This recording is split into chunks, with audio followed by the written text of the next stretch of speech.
एक समय में मऊ की पहचान रही, मऊ की आन बान शान रही हमारी परदाहा काटन मिल।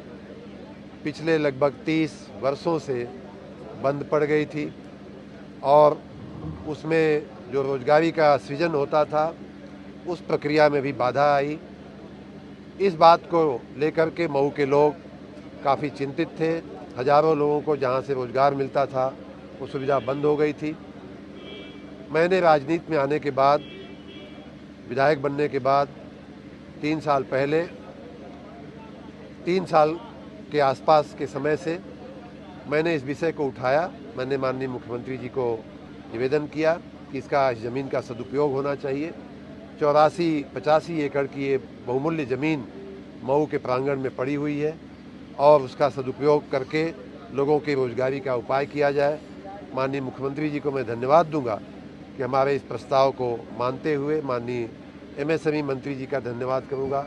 एमएसएमई विभाग के पहले के अग्र सचिव, अभी के अग्र सचिव, सभी लोगों का भी मैं धन्यवाद करूंगा। विभाग के अधिकारियों का धन्यवाद करूंगा कि उस पर माननीय मंत्रिमंडल की मंजूरी से एक बहुत ही विशाल औद्योगिक पार्क बनाने की मंजूरी, एमएसएमई पार्क बनाने की मंजूरी सरकार ने दे दिया है और उसके लिए धरातल पे अब काम होना भी शुरू हो गया है। सर, कितनी लागत है? आप देख सकते हैं कि ये 84, लगभग 84-84 एकड़ जमीन ये थी और उसमें आपको मैं दिखाऊं तो 500 से 1000 स्क्वायर मीटर के 104 प्लॉट बनने वाले हैं।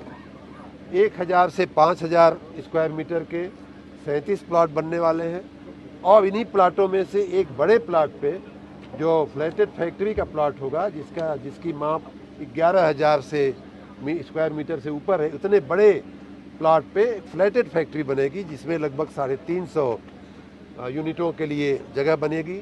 इस प्रकार ये लगभग 500 औद्योगिक यूनिटों के लिए एक बहुत ही बड़ा, बहुत ही विशाल औद्योगिक संकुल बनने जा रहा है, जिसमें मध्यम और बड़े उद्योग दोनों ही आकर के अपने कारोबार शुरू कर सकते हैं।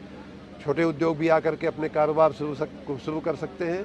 इसकी लागत की बात मैं बाद में बताता हूं, लेकिन इसकी जो रचना की गई है वो दुनिया के अत्याधुनिक पार्कों के लाइन पर की गई है, जिसमें पहले से ही बिजली का उपकेंद्र कहाँ बनेगा, सब स्टेशन कहाँ बनेगा, पानी निकासी की क्या व्यवस्था होगी, पानी पीने की क्या व्यवस्था होगी, ग्रीन एरिया कितनी होगी, कमर्शियल एरिया कितनी होगी जिसमें दुकानें, लोगों को छोटी मोटी चीज़ें खरीदनी हो तो बाहर न जाना पड़े। साथ ही रेजिडेंशियल एरिया भी इसमें बनेगी जिसमें फैक्ट्रियों के मालिक, फैक्ट्रियों में काम करने वाले हमारे कामदार, जो मजदूर होते हैं, उनको सभी को, तो सभी तरह से रोड का निर्माण होना है। इसमें बाउंड्री वाल का और ड्रेनेज सीवर का काम शुरू भी हो गया है। तो ये सारी हर तरह से, और उससे भी आगे चलते हुए जो अन्य जगहों पे अभी नहीं हो पाया है कि रेन वाटर की हार्वेस्टिंग, बरसात के पानी की हार्वेस्टिंग करना, उसे रोक करके जल संचय का काम करने का भी यहाँ उपाय बनाया गया है।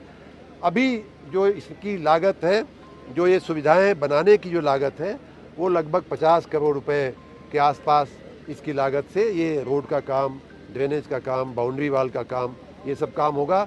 और बाकी तो हर यूनिट की अपनी अपनी स्वयं की लागत होगी। कोई 100 करोड़ की होगी, कोई 200 करोड़ खर्च करके बनाएगा अपनी यूनिट, कोई 1000 करोड़, 500 करोड़ की बनाएगा। तो उसकी अभी अनुमान कर पाना मुश्किल है, लेकिन मैं ऐसा मानता हूँ कि इस जगह पे आप सबके आशीर्वाद से इन 500 फैक्ट्रियों में कम से कम 1 लाख करोड़ रुपए का इन्वेस्टमेंट हो, ऐसा मैंने अपने आप में एक संकल्प लिया है। बड़ी अच्छी यूनिटें यहाँ आवें और उससे लाखों लोगों को, यहाँ हमारे मऊ जिले के लोगों को रोजगारी मिलेगी। लाखों लोगों को इनडायरेक्ट और डायरेक्ट रोजगारी मिलेगी। बुनकरों को फ़ायदा होगा, क्योंकि बुनकरों को भी बहुत सी चीज़ें ऐसी होती हैं जिसमें कॉमन फैसिलिटी सेंटर की मैंने अभी बात किया, उसके चलते यहाँ के अन्य जो उद्योग हैं, जो यहाँ से बाहर भी होंगे, उनको भी इन आधुनिक सुविधाओं का लाभ मिलेगा। इसमें ताजोपुर का जो हमारा इंडस्ट्रियल स्टेट है, उसको भी यहाँ खड़ी होने वाली सुविधाओं से शायद लाभ मिल सकेगा। आज के इस अवसर पे मैं एमएसएमई विभाग के उपस्थित अधिकारियों का बहुत बहुत धन्यवाद करता हूँ और अन्य अधिकारीगण का भी धन्यवाद करता हूँ एमएसएमई के मंत्री माननीय सचान जी का, माननीय मुख्यमंत्री जी का और माननीय प्रधानमंत्री जी का भी मैं बहुत बहुत धन्यवाद करता हूँ इस कार्य के लिए। मऊ की जनता को उनके नमन के साथ मैं इस सिद्धि को, इस काम को उनको समर्पित करता हूँ।